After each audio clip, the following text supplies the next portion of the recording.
Coach, pole na hongera kwa mchezo wa leo. Nashukuru sana kwa mchezo wa leo.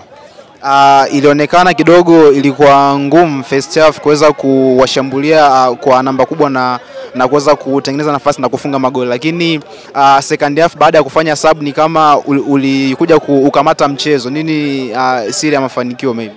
Kikubwa kabisa unapocheza na mpinzani, kwanza unatakiwa mheshimu mpinzani.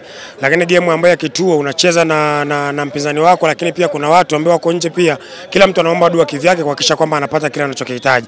Kwa hiyo wengi pia walikuwa wanahitaji labda game tufungwe au itoke draw, lakini mwisho wa yote mwanzoni pia watu walicheza chini kwa sababu pia unaonekana watu walikuwa wafika kwenye matukio kwa wakati, lakini waliona pia timu ni nyepesi. Lakini tulipofika half time tumeenda kuzungumza kwamba ili umalize game ndio unakuwa umemaliza, lakini kabla ya hapo game haiwezi kuisha bila kuisha.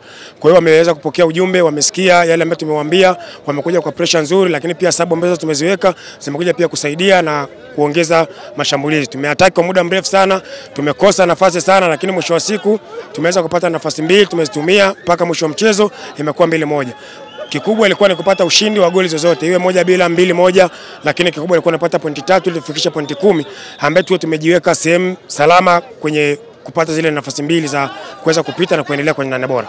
Unadhani ubora wa mpinzani wako uliko wapi mpaka ukaamua kutumia long balls kuweza kuwashambulia kwa muda mrefu sana? Kikubwa kabisa kucheza na timu ambayo pia haina pointi nyingi au iko chini, kwanza inakuwa haina cha kupoteza. Kwa hiyo inacheza inavyotaka yeye, lakini wewe ambao unahitaji kitu unatumia akili nyingi sana, unatumia nguvu nyingi sana ili uweze kufanikiwa. Hiyo ndio sababu ambapo mpaka kipindi cha kwanza wenyewe wameweza kupata goli, sisi hatujapata goli. Lakini mwalimu lazima uwe game leader, uweze kujua mchezo ukoje, uweze kubadilisha weakness ya timu, uijue weakness ya kwako, lakini maboresho ni yapi uweze kutumia ili pia uweze kuwin. Kwa hiyo kipindi cha pili maana yake mwalimu nimekamata game na nimeweza kufanikiwa kupata pointi 3 na magoli 2.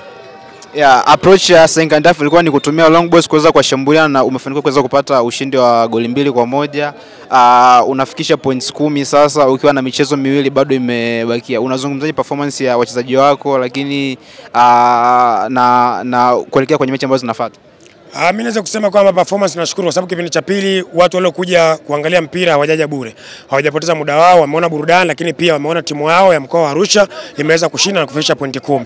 Kwa games zinazokuja pia tutachukua mazuri ya Mbeya ameonekana leo, tutayaboresha, lakini yale ambayo pia ni makosa tutayaboresha ili tuwe na mazuri mengi kwa game hizo mbili zilizobakia. Asante sana coach. Okay, poa, asante.